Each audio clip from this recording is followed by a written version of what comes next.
Buenas tardes, el día de hoy vamos a realizar una entrevista para hablar acerca del sexismo laboral. Buenas tardes, Jennifer. Buenas tardes, Diana. ¿Cómo te encuentras? Bien, muchas gracias. Bien, bien, bien. Vale. Jennifer, ¿nos podrías hablar un poquito de ti? ¿Qué labor ejerces actualmente? ¿Qué edad tienes? Claro que sí. Mira, yo soy profesional en filosofía. Tengo formación de posgrado en filosofía también. Y ejerzo como profesional hace al menos 14 años. Eh, y tengo 37 años también. Soy casada, tengo una niña de 3 años y medio. Y en mi tiempo de trabajo ha sido principalmente en instituciones de educación superior la mayoría de los años de trabajo. Yo soy licenciada en filosofía, entonces digamos que como prerequisito debería tener un acercamiento con estudiantes de colegio y hacer prácticas en colegios. Entonces también me familiaricé por un buen tiempo, unos 2, 3 años, con chicos de primaria en adelante, y básica secundaria también. Y ahí empecé, digamos, a trabajar. Y ya posteriormente, después de esos 3 años, ya trabajé en universidades. Entonces, trabajé en la Universidad Abierta y a Distancia, trabajé en la Universidad del Rosario, trabajé en la Universidad del Bosque, en la Universidad Pedagógica y finalmente en la institución donde me quedé y donde me siento muy satisfecha, es en la Universidad de Externado, en la que estoy desde el 2015. No, Gracias, el Jennifer. 2000.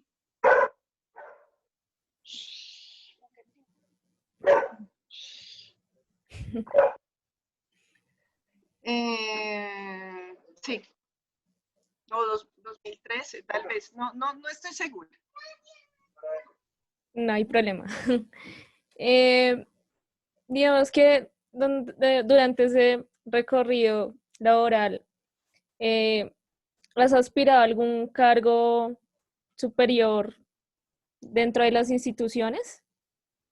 Bueno, sí, para las instituciones de educación superior, este es un asunto más bien diferente porque usualmente en una empresa convencional tú entras con un cargo muy bajo y poco a poco, de acuerdo con tu desempeño, vas avanzando como em, en unos ascensos, tienes como esas posibilidades.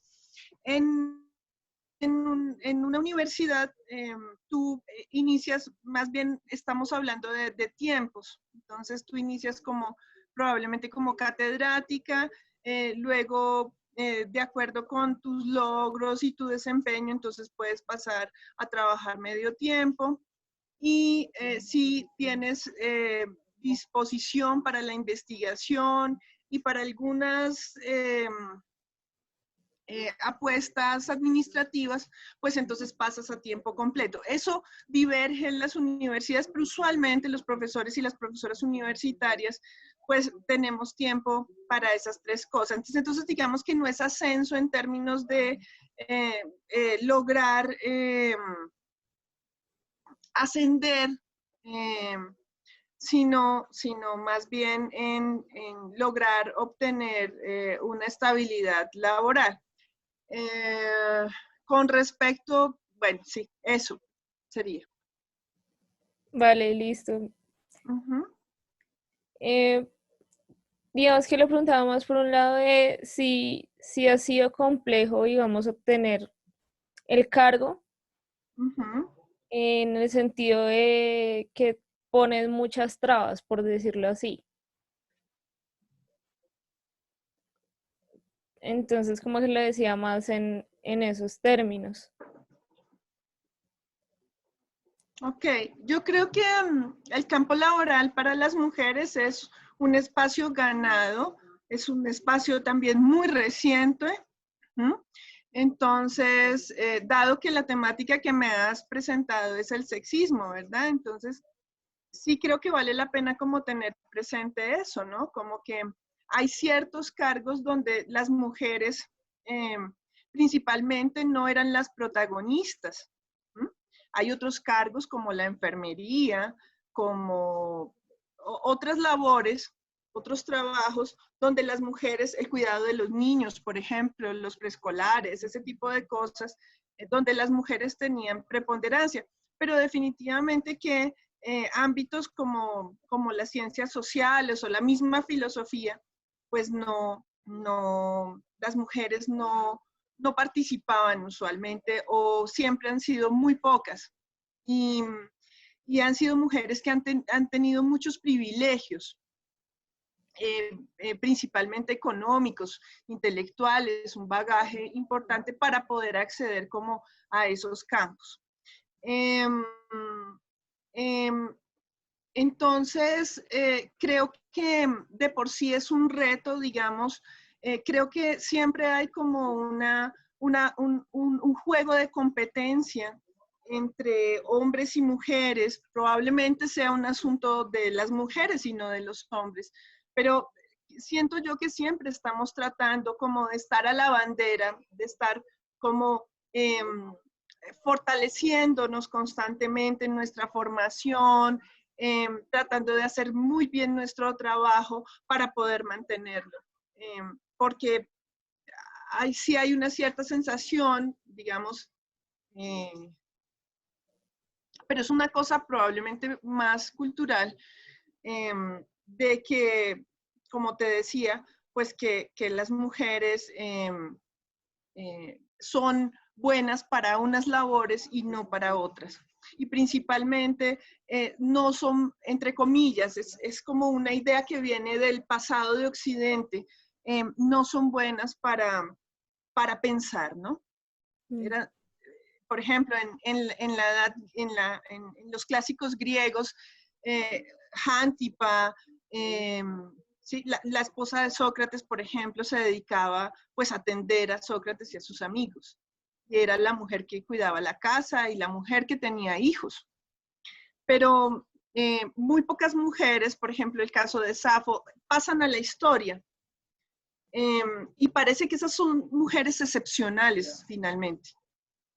Y por eso son reconocidas como iguales. Y ese es el asunto tal vez en juego en el ámbito laboral. Y siento yo que las mujeres estamos todo el tiempo tratando de estar como en un equilibrio con relación a las fortalezas de los hombres para poder ascender o mantenernos en cierto, en, en ese ámbito. ¿Mm? Y digamos, hablando un poco de ese tema del sexismo, eh, ¿cómo podrías definir el sexismo? ¿Qué sería para ti? Ok, ok, ok, ok. Bueno, em, yo creo que uno podría pensar que partir de algo como muy básico, ¿no?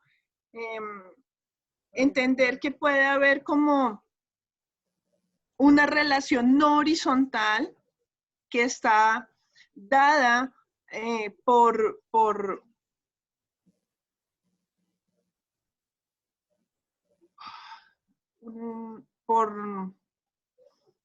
es que iba a decir género, pero es muy problemático hablar de género también.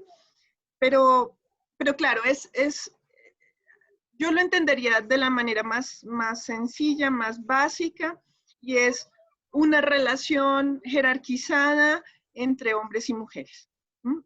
En donde puede haber discriminación, en donde puede haber opresión precisamente por, eh, por ser hombre o por ser mujer. En este caso, pues el sexismo principalmente acaece a las mujeres. Entonces, así como estaba mencionando hace un momento, cómo se consideraba por mucho tiempo en la historia de Occidente, en la historia de Europa, se consideró que las mujeres no podían pensar porque no eran racionales, porque tenían útero, porque tenían ísteres.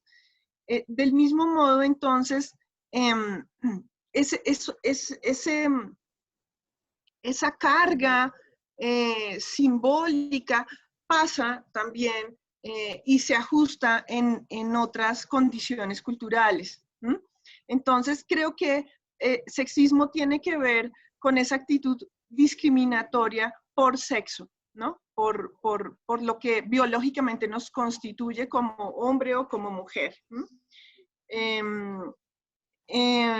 Y entonces, pues genera infravaloración, genera por parte del sexo opuesto. Entonces, yo creo que de manera podríamos pararnos ahí simplemente y partir de allí para conversar. Hay pues hay una serie de discusiones en torno a ello, en torno al género, ¿sí? En torno a cómo se nace, definitivamente mujeres que consideran que su constitución biológica no las representa, por ejemplo, que es una de las discusiones de la filósofa contemporánea más representante de este momento.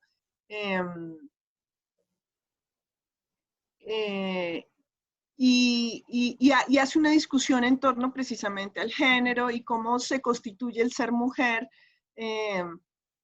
desde unos valores sociales y morales de pasado. Entonces, pero digamos que esa perspectiva es de tensión.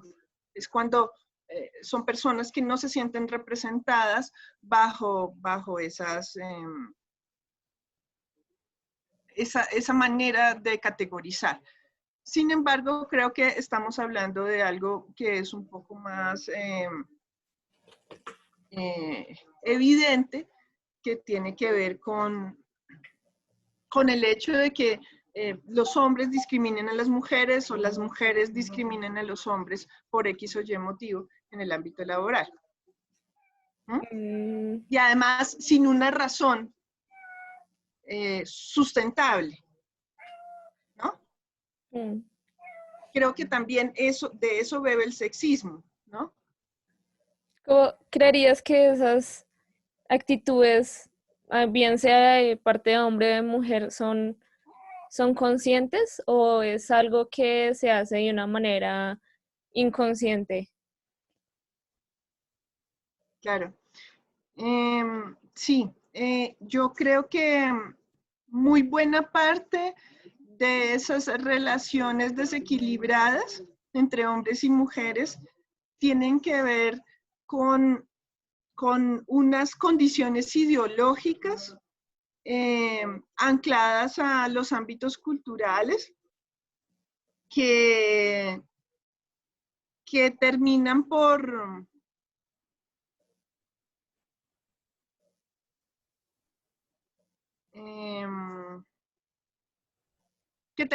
adherirse a los presentes de cada cual. Entonces, sí creo que es un asunto que pervive, que fluye de manera inconsciente. Realmente no, seguramente que si a ti te preguntan o me preguntan a mí si yo soy una persona machista o que si yo subvaloro a las mujeres, pues yo diré que no. Pero resulta que en la cotidianidad, si analizamos las experiencias cotidianas, si hacemos como una revisión un poco más de talante fenomenológico, pues nos vamos a encontrar con que hay muchas prácticas que nos van a hablar de esa infravaloración desde las mismas mujeres, pero también desde los hombres. Entonces, un ejemplo básico que creo que lo hemos vivido muchas veces, es el hecho de el hombre que está cocinando o que está lavando la loza y entonces viene la mamá o viene la esposa y le dice, no, mijito, tranquilo, no se preocupe. O al niño también, ¿no? Al sobrinito que está lavando la loza y entonces se le dice, mijito, no, no se preocupe, no lo haga porque usted no lo sabe hacer. Y ese ejemplo ya denota, ya nos está definitivamente que alarmando porque nos muestra cómo hay unas condiciones estructurales, hay unas causas que están insertas como en esos sentidos comunes que nos configuran, en esos hábitos, unos símbolos que definitivamente no son puestos en cuestión. El sentido común no es puesto en cuestión y se sigue transmitiendo, aunque yo crea que soy la mujer más liberal. Entonces, le impido, por ejemplo, a mi esposo que lave la ropa porque para mí lo hace mal. Y entonces yo me cargo de todo ello. Y en ese sentido, estoy haciendo lo que estoy generando es una infantilización sexista, ¿no? Porque lo que estoy diciendo, sin decirlo y de manera inconsciente, lo que estoy reafirmando es que yo considero que los hombres no sirven para eso. Ahora, eso es muy problemático porque pues entonces yo me reafirmo como la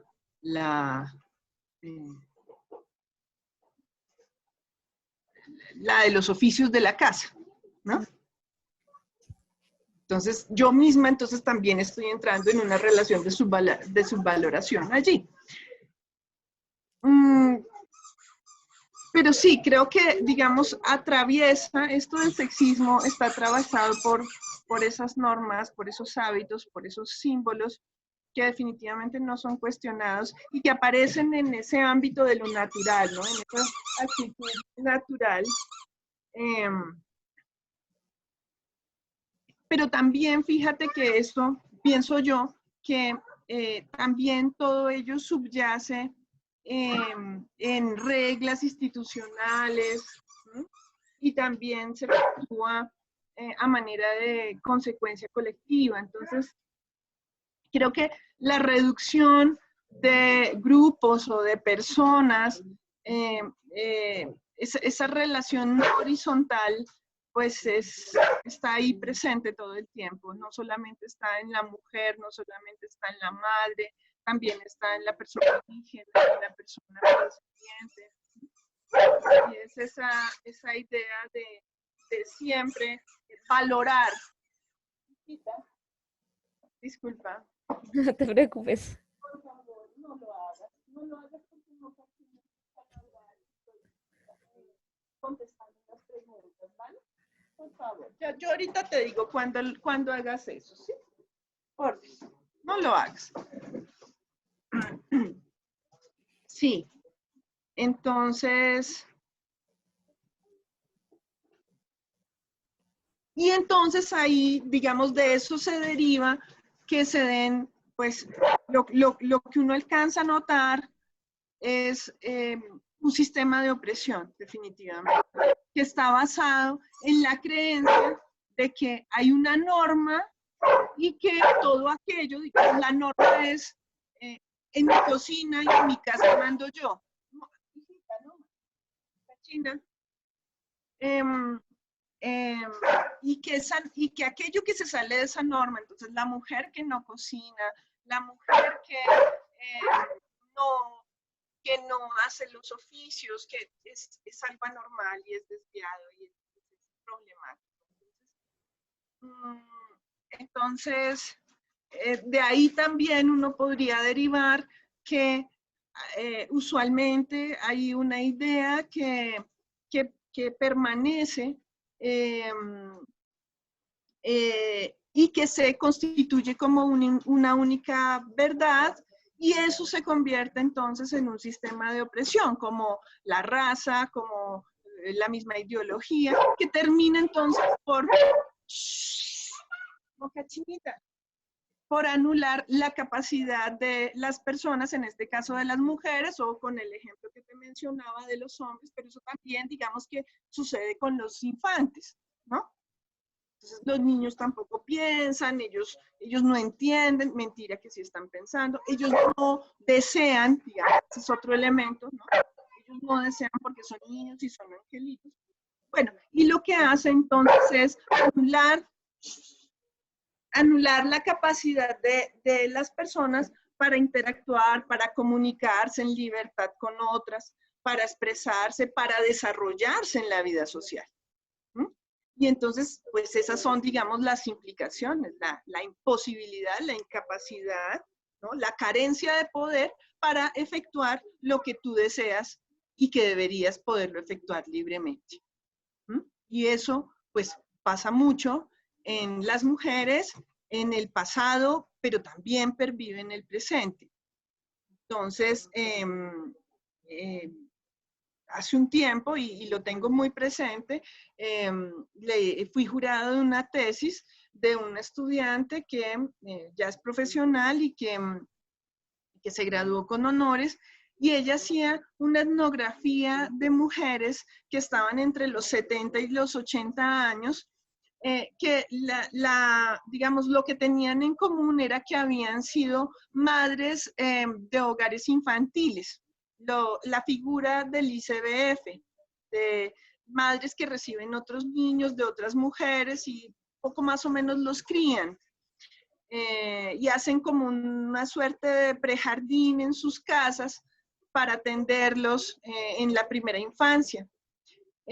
Pero lo curioso era, y que me resultó, digamos, más doloroso, es que estas mujeres habían trabajado toda su vida, de hecho habían logrado tener su casa, construirla, hacerle mejoras, pero sus esposos no les permitían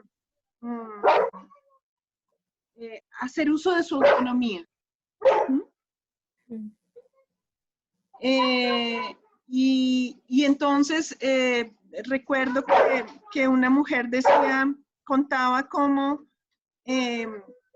esa casa que ella había construido con su trabajo, su esposo todos los días le decía que no era su casa. Discúlpame un momento, voy a guardar a Mocachina para que no interfiera la grabación. Dale, no te preocupes.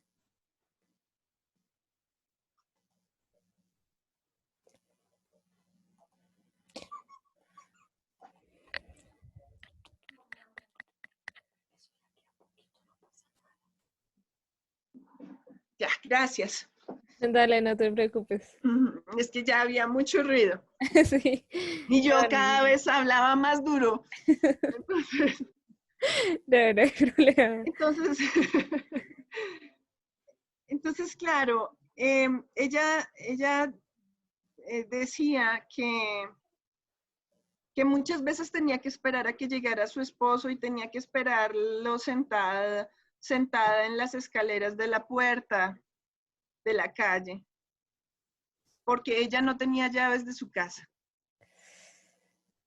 Y su esposo todos los días le decía que esa casa no era de ella, que esa casa era suya, que era su propiedad, y la trataba muy mal, y toda la vida fue una vida de mucha violencia psicológica y física. Esas mujeres compartían entonces también eso. Y es muy doloroso ver esa realidad porque son entrevistas de hace 3 años, ¿no? Y la tesis cierra muy bello porque cierra muy bello y no tan bello, porque cierra con una afirmación de una de estas mujeres diciendo, yo quisiera un día levantarme y decir, hoy me voy para Ubaté, hoy me voy para Suba, hoy me voy para Engativá, y no tener que pensar en nada más. Y así cierra la tesis. Y si uno se pone sí, como a mirar con lupa estas afirmaciones, definitivamente que nos están hablando de carencia de poder. Y lo curioso es que uno diría que la carencia de poder, así como dice Iris Marion Young, esta feminista filósofa, tiene que ver con con la imposibilidad de tener ingresos económicos, como que toda mujer que no tiene accesibilidad económica no puede empoderarse. Pero fíjate que aquí sí la tenía y sin embargo se encontraban estas mujeres en indefección. ¿Mm? Entonces estamos hablando de una cantidad de condiciones. Ahora, estos casos no necesariamente son de sexismo laboral, son de sexismo intrafamiliar, si tú, por ponerle un nombre, ¿no? ¿Mm? Sí, de hecho, como también considero que el sexismo se puede presentar en muchos aspectos, pero con respecto a eso yo quería preguntarte si consideras que se presenta con mayor intensidad en un ámbito laboral o de pronto no tanto.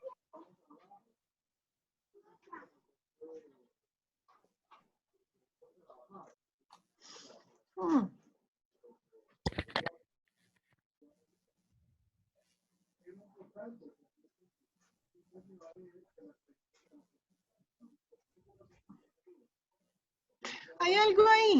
Hay algo ahí, pues yo no lo he vivido, digamos así, como de manera fuerte, nada de eso, pero probablemente la manera como culturalmente hemos concebido las relaciones amatorias desde la heterosexualidad, hay una idea romántica que prevalece y es la idea de... Qué pena. Tranquila.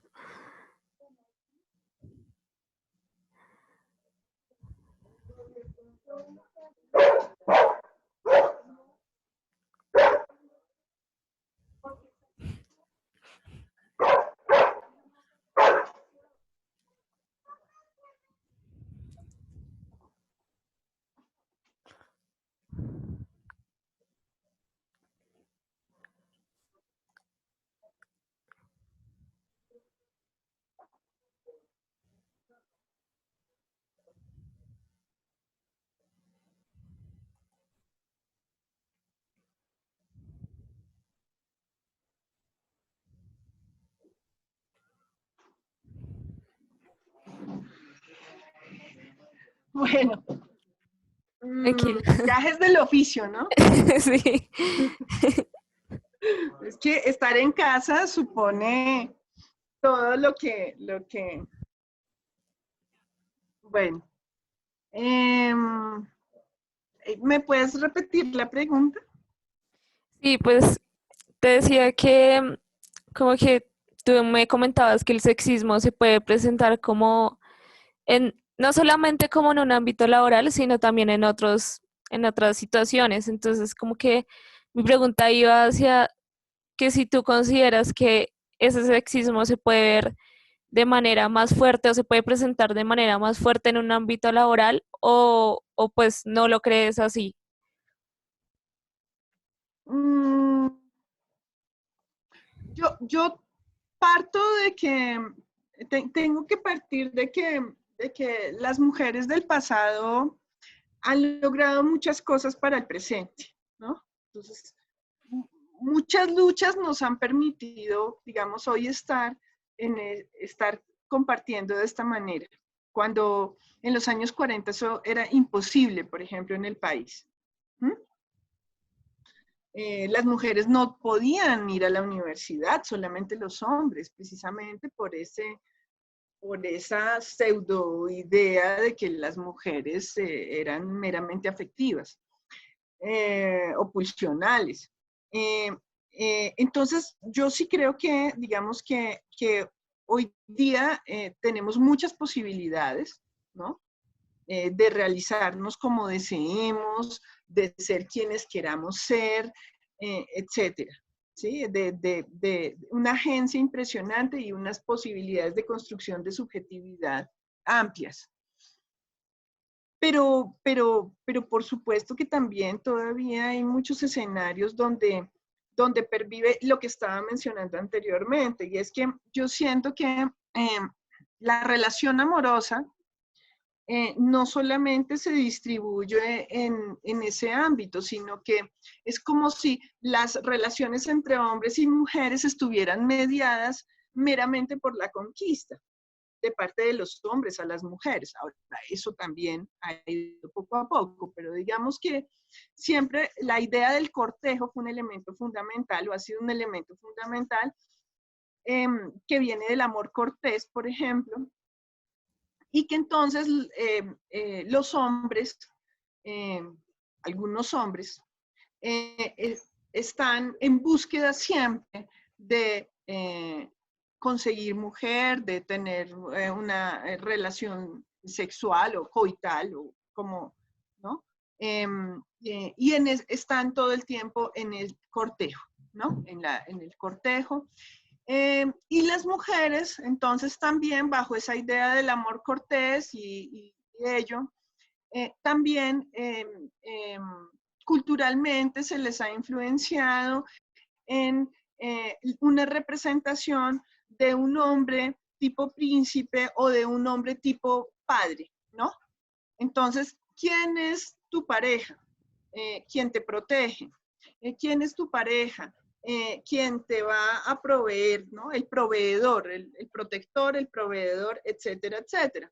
Entonces es como si hubiera necesariamente una relación directa entre la posibilidad de entrar en contacto con un hombre para desarrollar tus deseos y tus ideales, ¿no?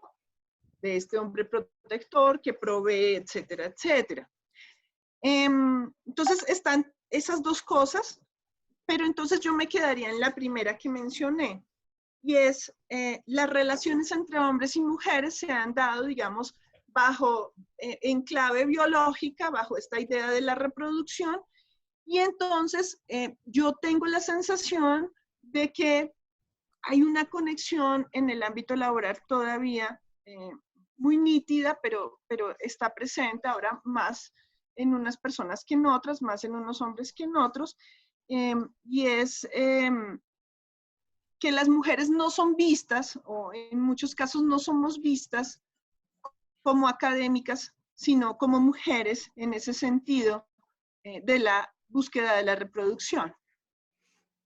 Y ahí entonces entra como otro elemento también que hace parte, digamos, y es la belleza, ¿no? Entonces, las mujeres más bellas, entonces reciben, entre comillas, más bellas, porque es pues, ideal, y también una manera de ver ciertas facciones que se han privilegiado sobre otras. Y entonces, las mujeres más bellas entonces tienen más prioridades frente a las menos bellas, por ser más bellas, ¿m? Pero porque entonces de fondo está esta idea que no sé si es un asunto meramente biológico o de la seducción y del cortejo, entonces pues de pronto les puede ir mucho más fácil. Ahora, el punto no tiene que ver con la belleza directamente, aunque la belleza pues es un asunto que está imbricado de manera muy fuerte en la cultura. Y la belleza finalmente, si seguimos a Sandra Pedraza, pues vamos a tener que entender que la belleza es un proceso de embellecimiento que está mediado por unas pautas históricamente construidas. ¿De acuerdo? Entonces,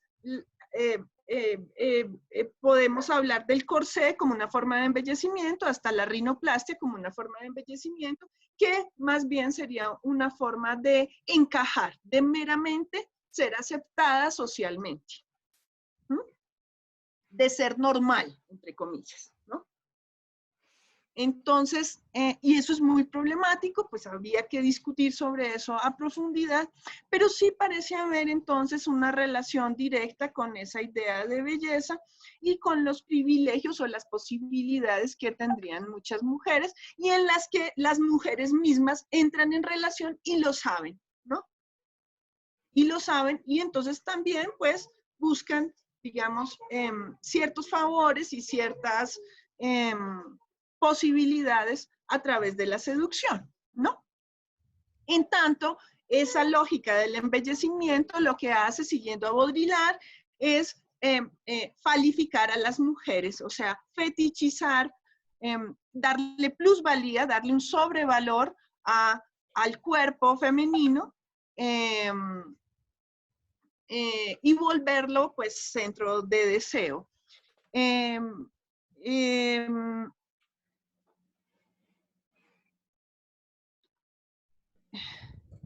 Pero entonces el asunto que tal vez sea el más interesante es de todo esto, es cómo lograr que las mujeres no sean vistas como bellas, sino como profesionales. Cómo sean vistas en el rasero de la horizontalidad. ¿Mm? Ahí parece haber un sesgo, parece. Yo todo esto lo digo y me quiero como cuidarme mucho porque sé que esto no corresponde ni a todos los hombres ni a todas las mujeres, ¿no? Sin embargo, sí hay muchos elementos allí que nos permiten tener como destacar, destacar estos elementos, porque acontecen recurrentemente en muchos casos y en muchas situaciones. Entonces, creo que el problema tiene que ver con ello también.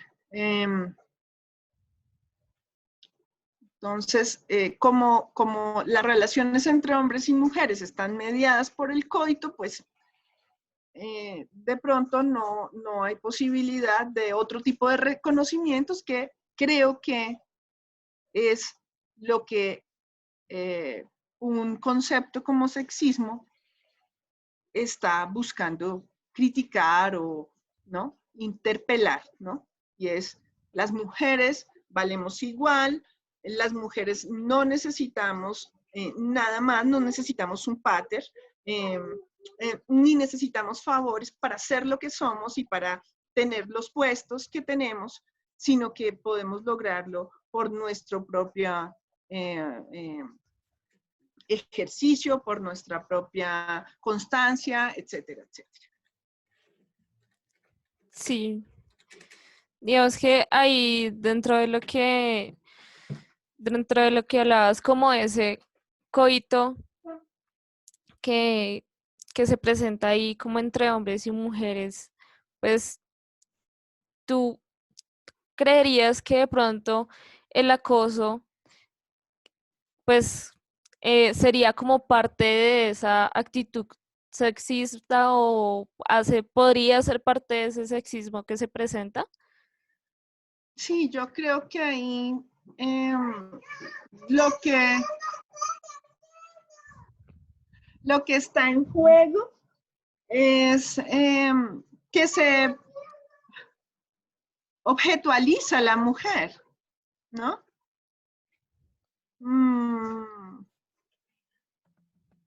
Como que la mujer solamente sirve para la satisfacción de los deseos de otro. Entonces, pues la mujer, pues sí, se cosifica, se vuelve un objeto.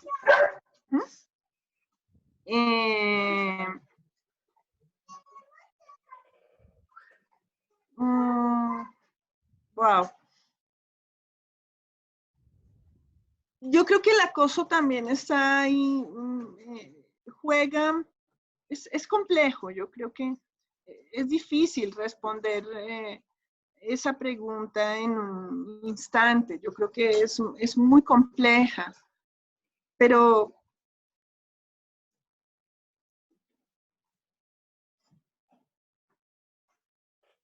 a ver,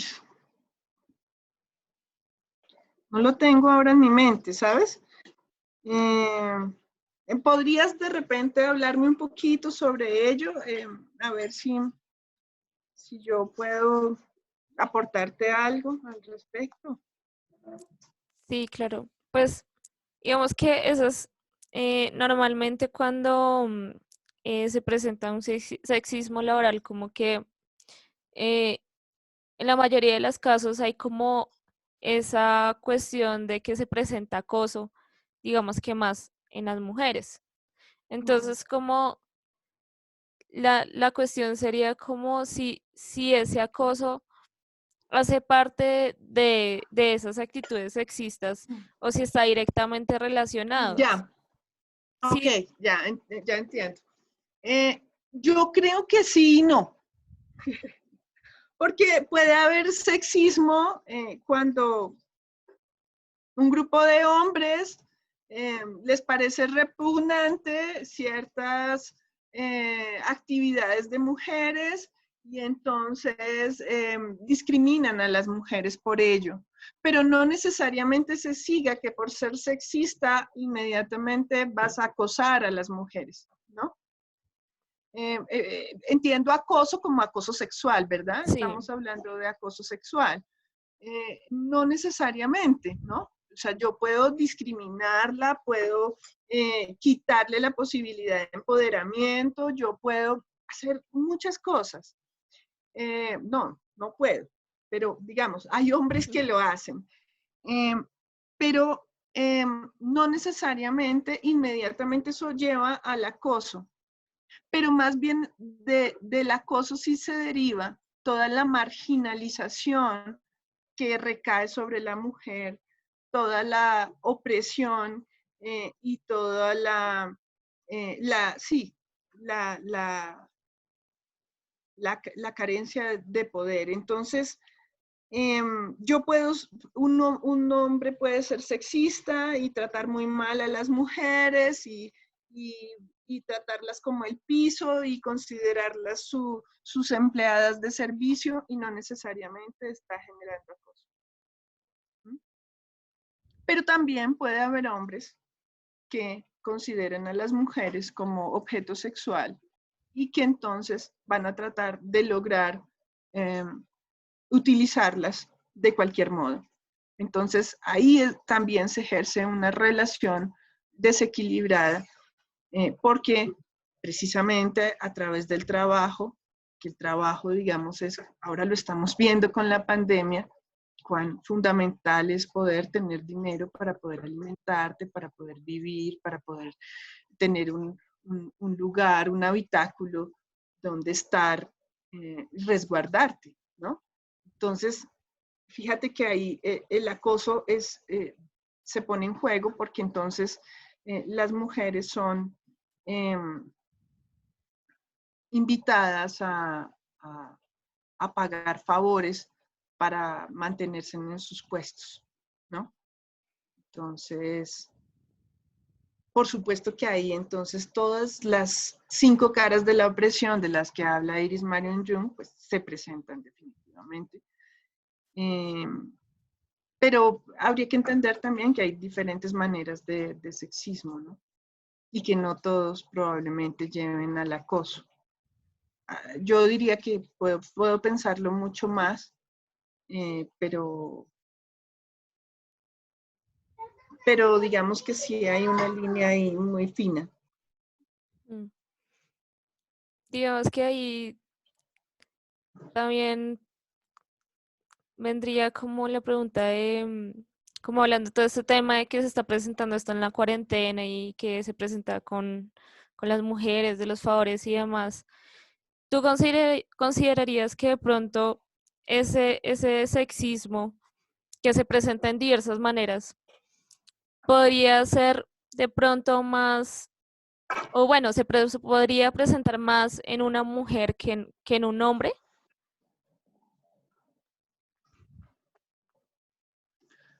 Sí, yo creo que sí. Yo creo que es evidente que mmm, las crianzas de los niños son distintas a las de las niñas, mientras a los niños se les felicita por patear, por golpear, por romper, ¿no? Se le considera que hacer ese tipo de actividades es ser macho, varonil. A las mujeres se les impide, por ejemplo, hacer uso de su fuerza. A las mujeres se les niega la posibilidad de gritar, entonces se les dice machas, o no seas un niño, o no, no, debes cuidarlo, no rompas ello, no hagas, ¿no? Entonces sí creo eh, que, que la manera como se cría hoy día también a las personas hace que también haya una relación no horizontal. ¿No? Hace que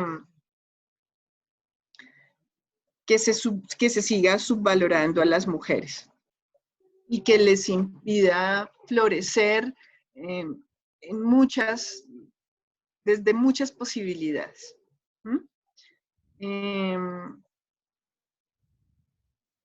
Entonces, si no cambiamos la manera de criar, si no enseñamos a los hombres a cuidar también, las mujeres seguiremos siendo, entre comillas, el sexo débil, ¿no? Porque cómo te enfrentas tú físicamente a un hombre corpulento que además está cargado en toda su historia de vida, de información que le dice todo el tiempo que él es el fuerte, que él es el macho, que él es el que manda, que él es el, ¿no? Que él es el que puede tener mujeres, muchas mujeres, etcétera, muchas novias, etcétera, mientras que a las mujeres les dicen, bueno, no, tú tienes que guardarte, tú tienes que, ¿no? Como, entonces sí creo que definitivamente esa limitación se yergue sobre las mujeres, se da sobre todo en las mujeres, precisamente por la crianza. Dios, que dentro de esas reflexiones que tú haces, que son muy valiosas, ¿cómo creerías que de pronto sería una manera óptima como, o qué podría hacerse para disminuir ese sexismo que está como aún presente en esa, bueno, en la sociedad? Yo creo que en primer lugar, las mujeres tenemos que aprender a amarnos.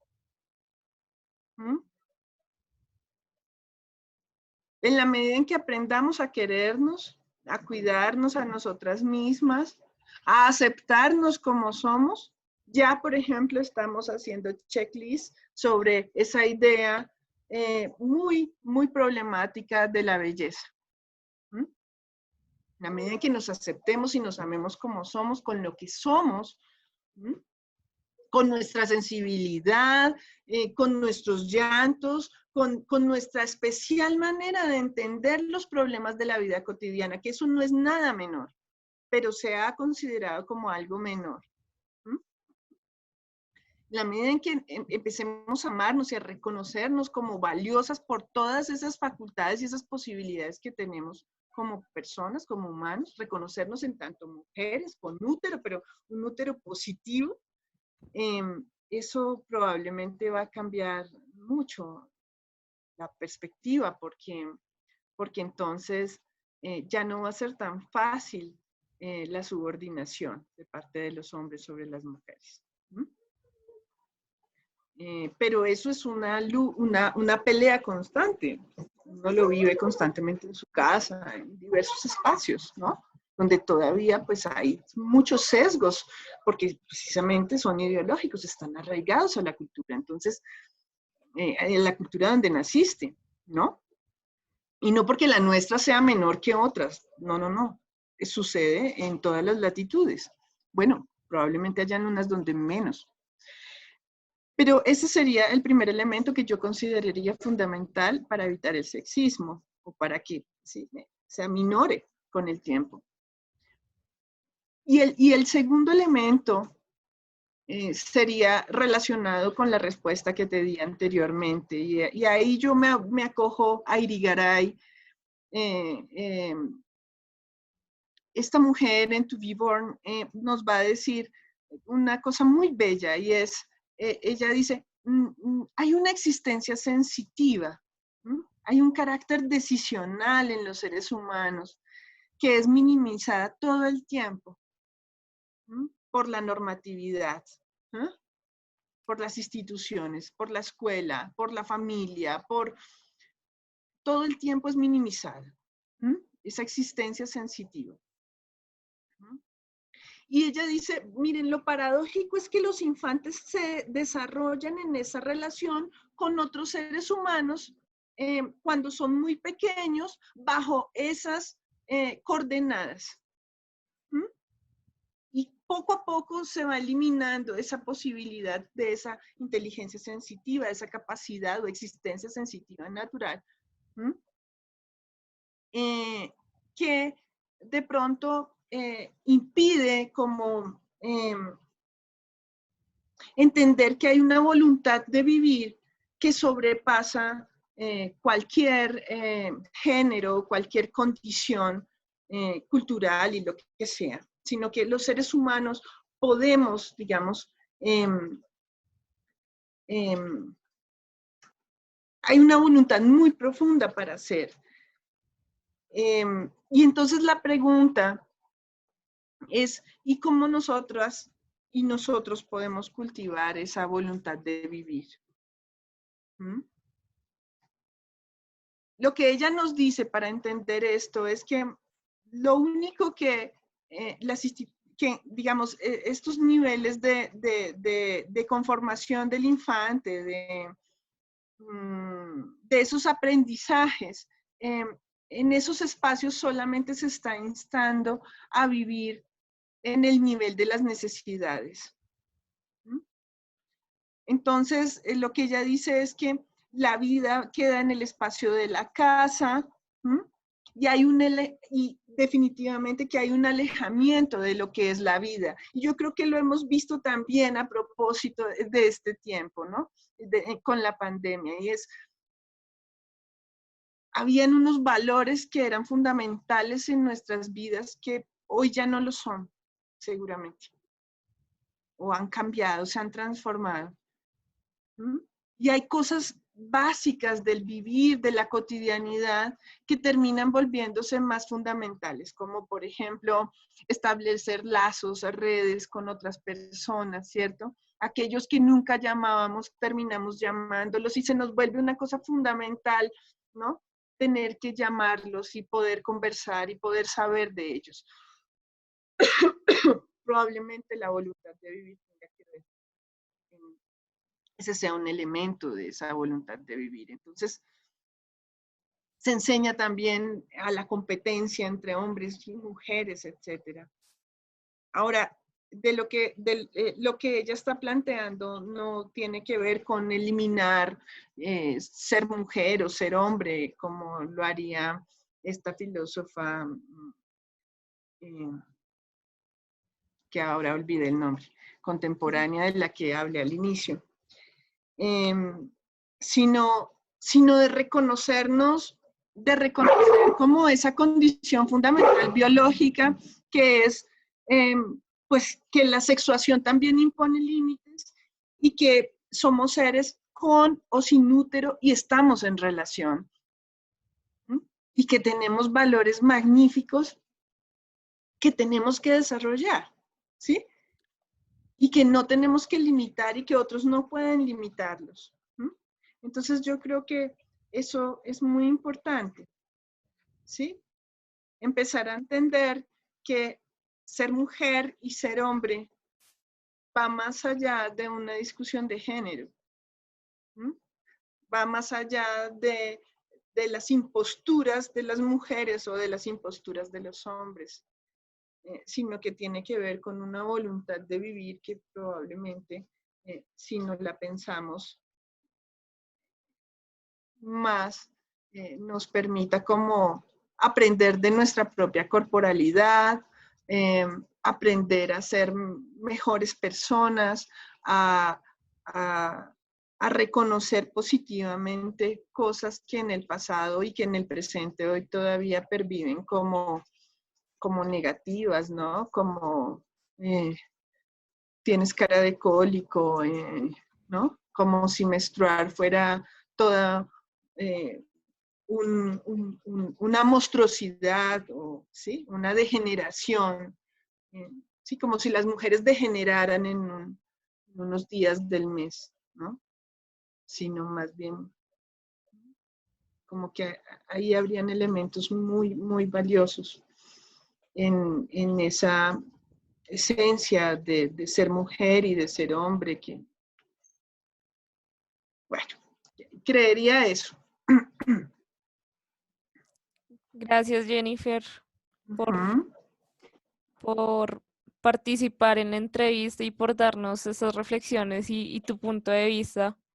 Es muy interesante, de verdad. Y pues, eh, muchas gracias por también como abrirte un poco hacia nosotros. Entonces, te agradecemos mucho por participar en estos temas y, y pues por la entrevista. Entonces, Bueno, nos Diana, pues vamos muchas viendo, gracias. Jennifer.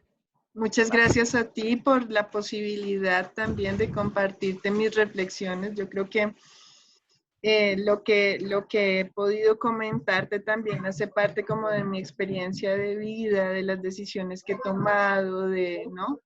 De lo que me hace a mí Jennifer. Entonces también te estoy contando como desde ese fuero interno mío.